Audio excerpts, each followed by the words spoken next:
네, 주간 이슈픽 강민지 기자와 함께합니다. 강 기자 어서 오십시오. 안녕하세요. 네, 2026년 병오년 첫 번째 주간 이슈픽인데요. 강 기자 새해 첫날 잘 보내셨습니까? 네, 어제 떡도 먹고 해돋이 보면서 올해 잘 무탈하게 지나가길 빌었는데요. 네. 시청자 여러분들도 모두 이루는 한 해 되시길 바라겠습니다. 네, 시청자 여러분에 대한 그 덕담으로 시작을 했습니다. 첫 번째 이슈픽 바로 살펴보도록 하죠.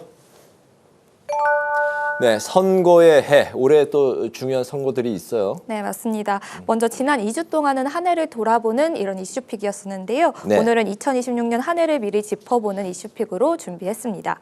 먼저 첫 번째 이슈픽 선거의 해인데요. 올해는 1월부터 8월까지 굵직한 선거 일정이 이어지면서 여야 모두 연초부터 선거 모드에 들어간 모습입니다. 네, 올해 최대 정치 이벤트라고 하면 선거도 이제 여러 번 보궐선거도 있고 하지만 6월 3일에 치러지는 전국 동시 지방 선거일 텐데 전망부터 좀 짚어주실까요?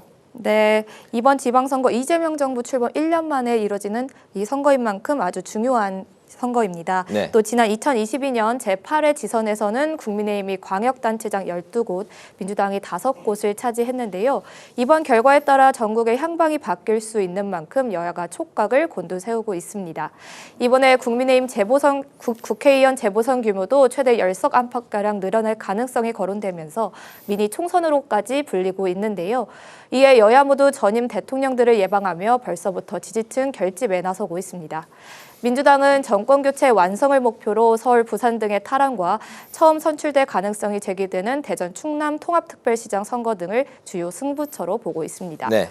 민주당은 개혁 입법에 속도를 내며 책임 있는 집권 여당의 모습을 보여주는 데 주력할 전망인데요. 반면 국민의힘은 총선과 대선에 이어 지선까지 패할 경우 2028년 총선 구도의 부담이 커진다는 위기감이 큰 상황입니다. 이에 최근 여권의 각종 의혹들을 겨냥해서 전세 역전을 노리고 있는데요. 국민의힘은 고환율, 부동산 문제 등을 고리로 정권 심판론 부각에 나서 승부처인 서울, 부산시장 등의 수성을 목표로 하고 있습니다. 반드시 승리해 정부 여당의 국정 동력에 제동을 걸겠다는 의지로 장동혁 대표는 이번 달 내에 당 쇄신안도 발표할 계획인데요. 다만 당 내부적으로 윤석열 전 대통령과의 절연, 계엄 사과 필요성에 대한 목소리가 분출하면서 윤 전 대통령과의 관계 설정, 범보수 통합 구상 등이 당 쇄신안에 담길지 주목되고 있습니다. 그렇군요. 민주당의 내부 선거 일정도 줄줄이 예정이 돼 있죠. 네, 먼저 1월 11일 민주당 최고위원 보궐선거와 원내대표 보궐선거가 예정돼 있습니다. 네, 최고위원 보궐선거는 지선 출마를 위해 사퇴한 전현희, 한준호, 김병주 전 최고의 공백을 메우기 위한 선거고요. 원내대표 선거는 김병기 전 원내대표가 각종 의혹 속에 사퇴를 하면서 예정보다 이르게 치러지게 됐습니다. 결과에 따라 이 당내 권력 구도에도 영향을 미칠 수 있는 만큼 벌써부터 후보들 간 물밀신경전이 이어지는 상황입니다. 8월 초에는 전당대회가 예정돼 있습니다. 정청래 대표가 이재명 전임 대표의 이 잔여 임기를 이어받아 8월 임기가 종료되는 건데요. 정 대표의 연임 도전 가능성이 높게 점쳐지는 가운데 김민석 국무총리의 차출설이 나오면서 당권 경쟁도 본격화하는 양상입니다. 또 5월에는 후반기 국회의장 선거가 치러지는데요. 이 우원식 국회의장의 후임을 뽑는 선거로 조정식, 박지원, 김태년 의원 등 민주당 5선 이상 중진 의원들이 후보로 거론되고 있습니다. 네, 그렇군요. 민주당 1월 11일에 최고위원 이제 보궐선거, 동시에 이제 원내대표도 선출하게 되고 또 8월에 전당대회 줄줄이 이제 바쁜 스케줄이 되겠네요. 그 사이에 이제 전국 동시 지방선거가 또 끼어 있고 선거가 이제 계속해서 쉬지 않고 이어지는 상황. 오늘 첫 번째 이슈픽으로 살펴봤고요. 다음 이 두 번째 이슈픽도 보도록 하겠습니다. 네, 특검 정국. 네, 설명해 주실까요? 말씀처럼 봉오년 새 국회 여러 현안들이 맞물릴 텐데요. 네. 특검 전국이 그중에서도 핵심 변수로 떠오르고 있습니다. 그렇군요.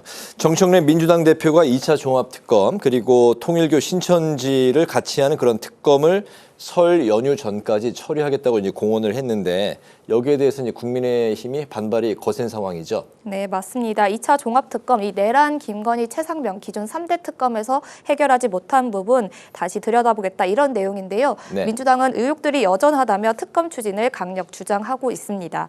말씀대로 설 전까지 처리하겠다며 속도전을 예고했는데요. 국민의힘은 이미 전례 없는 특검을 진행했는데 또다시 특검을 추진하자는 건 무리라고 반발하면서 지선 지선을 앞둔 여론몰이용 특검이라고 비판하고 있습니다.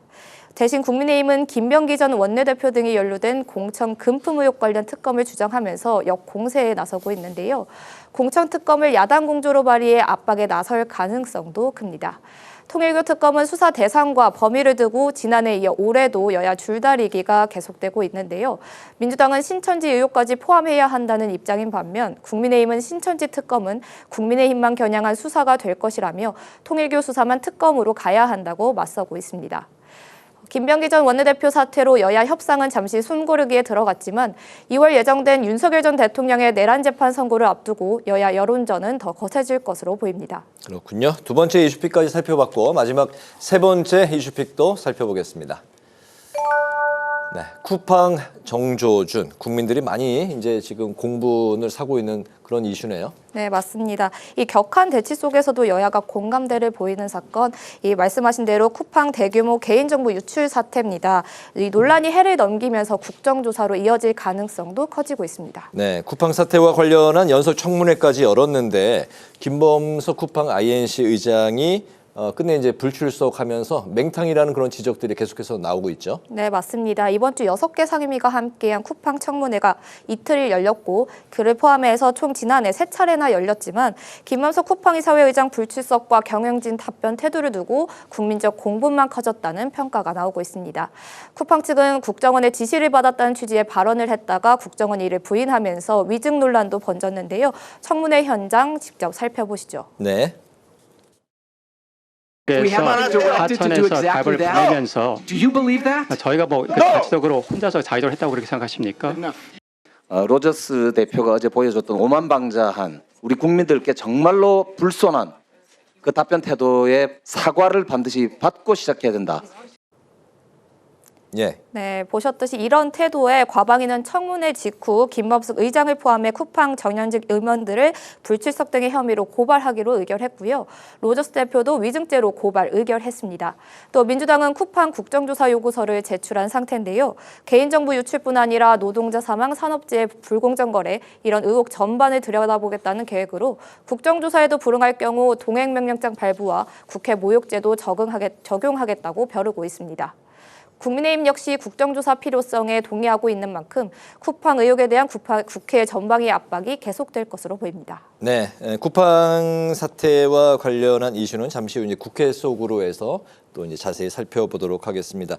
올해 이제 국회가 굵직한 현안들이 이제 이어지고 있는 상황에서 정쟁을 넘어서 좀 이제 여야가 협치하는 그런 모습들을 국민들이 기대하는 만큼 좀 펼쳐지기를 연초에 좀 기대를 해보겠습니다.